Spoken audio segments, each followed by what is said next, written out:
नमस्कार, मी पूजा. लोकमतमध्ये तुमचं स्वागत आहे.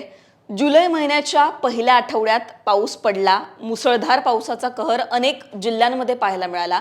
त्यानंतर 8 तारखेनंतर पाऊस जो गायब झालाय तो अजून सुद्धा अनेक जिल्ह्यांमध्ये गायबच आहे. हा पाऊस नेमका कधी मुसळधार बरसणार आहे? अनेक जिल्हे कोरडे झालेत, ते पावसाची वाट बघतात. या जिल्ह्यांमध्ये कधी अतिमुसळधार पाऊस पडेल हे सगळं या व्हिडिओच्या माध्यमातून जाणून घेण्याचा प्रयत्न करूयात. हवामान तज्ज्ञ नेमकं काय सांगतात, ही परिस्थिती नेमकी का ओढवली आहे, सगळ्या प्रश्नांची उत्तरं मी तुम्हाला या व्हिडिओतून देण्याचा प्रयत्न करणार आहे. इकडे तुम्ही बघताय ती सॅटेलाइट इमेज आहे. पावसाची ही परिस्थिती सध्या आपल्याला का पाहायला मिळतेय किंवा पाऊस हा गायब का झालाय हे तुम्हाला सोप्या पद्धतीने यातून सांगता येईल. इथे जर आपल्याला मोठ्या प्रमाणात ढग दिसले, असे इथे या बाजूला जसे दिसत आहेत, तसं जर असलं तर ढगांची निर्मिती मोठ्या प्रमाणात असली तर पाऊस त्या ठिकाणी पडतो. ढगांची निर्मितीच आता होत नाहीये. तसं का?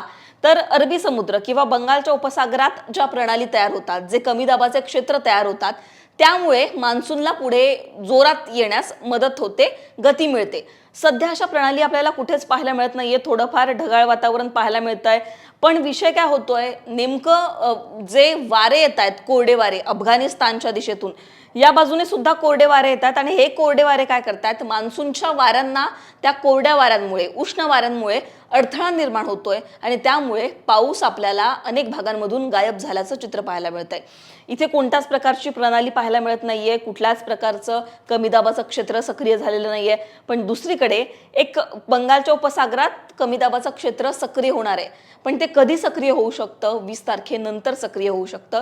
त्यानंतर पाऊस येऊ शकतो. पुढचे जे काही दिवस आहेत, 4 ते 5 दिवस, हे दिवस आपल्याला कोरडेच पाहायला मिळणार आहेत.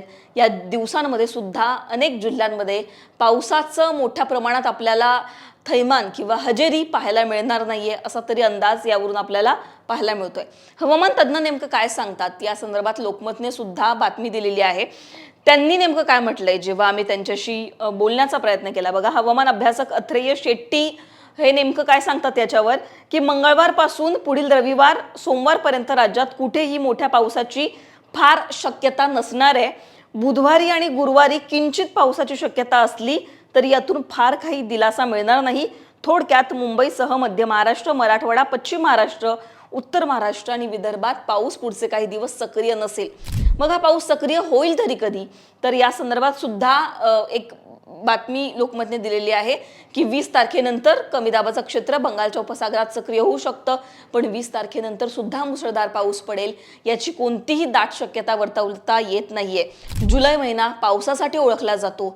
सुरुवातीला 4-5 दिवस कहर पावसाचा पाहायला मिळाला, पण तेवढाच पाऊस पुरेसा आहे का? तर नाही. कमी पाऊस होतोय, त्याच्यामुळे विदर्भामध्ये जलसाठे आटलेत. मराठवाड्यात दुबार पेरणीचं संकट आलंय आणि हे जे सगळे मराठवाडा, विदर्भ, उत्तर महाराष्ट्र, हे या सगळ्या भागातले जे जिल्हे आहेत ते अजून सुद्धा पावसाची वाट बघतायत. एक मॅप मी तुम्हाला दाखवते. कोणत्या भागामध्ये 14 तारखेपर्यंत किती पाऊस पडला हे तुम्हाला क्लिअर होईल. 1 ते 14 तारखेपर्यंत किती पाऊस झाला. हा जो लाल कलर आहे तो कलर काय दर्शवतो, तर या भागांमध्ये कमी पाऊस झालाय. येलो कलर काय दर्शवतो, या भागांमध्ये म्हणजे लाल म्हणजे कमी, येलो म्हणजे खूप कमी पाऊस झालाय. हा जो कलर आहे ब्ल्यू कलर, तो काय दर्शवतो, या भागांमध्ये नॉर्मल पाऊस झालेला आहे. आता पुणे असेल, त्याचबरोबर इकडे सातारा घेतला आपण, खाली सांगली, कोल्हापूर, हा सगळा वरचा पट्टा बघितला तर इथे पाऊस बऱ्यापैकी झालेला आहे. पण दुसरीकडे जे भाग शेतीवर अवलंबून आहेत, मराठवाडा, विदर्भ, या भागांमध्ये आपल्याला पाऊसच पाहायला मिळत नाही. इकडे बघा लाल कलर आपल्याला दिसतोय. परभणीमध्ये 58% पाऊस कमी झालाय, हिंगोलीत 52% पाऊस कमी झालाय, नांदेडमध्ये 47% पाऊस कमी झालाय, लातूरमध्ये 56% पाऊस कमी झालाय, इकडे धाराशिवमध्ये 51% पाऊस. वरती आपण जाऊयात, नागपूरमध्ये 24% पाऊस कमी झालाय, त्याच्या बाजूला अमरावतीमध्ये 44% पाऊस कमी झालाय. या सगळ्या भागांमध्ये आपल्याला पाऊस कमीच पाहायला मिळतोय. हा सगळा लाल कलर, येलो कलर सोलापूरचा आहे. सोलापूरमध्ये 67% कमी पाऊस पाहायला मिळतोय. असंच जर चित्र राहिलं तर आपल्यावर जे मोठं संकट आहे ते ओढवू शकतं. कारण अनेक गोष्टी पावसावर अवलंबून आहेत आणि हा पाऊसच योग्य झाला नाही तर पुढे अनेक संकट ओढवू शकतात. पण अर्थात दिलासादायक बातमी ही आहे की 20 तारखेनंतर पावसाचा जोर वाढू शकतो.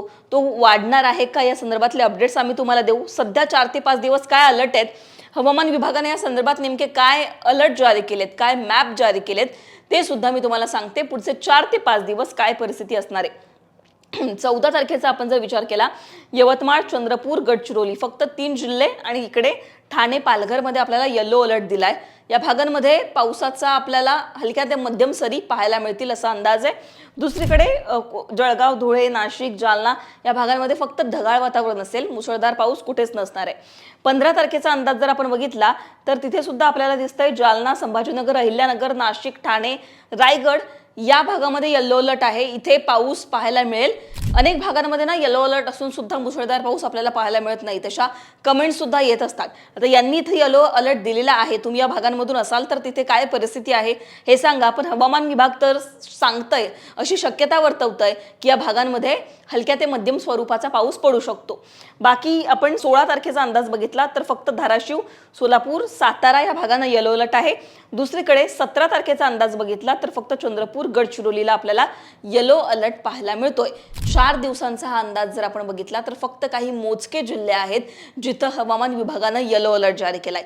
येलो अलर्ट म्हणजे मुसळधार पाऊस असतो का तर नाही, हलक्या ते मध्यम स्वरूपाचा पाऊस असतो. फार अतिमुसळधार पाऊस किंवा मुसळधार पाऊस, जो पाऊस शेतीसाठी खरं तर पोषक असतो, तो पाऊस अजून सुद्धा आपल्याला पडताना दिसणार नाहीये पुढचे काही दिवस. अर्थात हवामान विभाग असं सांगतंय की मोठ्या हालचाली 20 तारखेनंतर होऊ शकतात, पण त्यावर सुद्धा आपल्याला नजर ठेवावी लागणार आहे की आणखीन वेगळे काही बदल जर हवामानात झाले तर 20 तारखेनंतर सुद्धा कमीच पावसाची शक्यता आहे. सध्या तुमच्या भागामध्ये काय परिस्थिती आहे, तिथे कशा प्रकारचं वातावरण आहे, कमेंटमध्ये सांगा. तुम्हाला आणखीन काही प्रश्न असतील ते सुद्धा कमेंटमध्ये सांगायला विसरू नका. लोकमतला जर सबस्क्राईब केलं नसेल तर सबस्क्राईब करायला विसरू नका.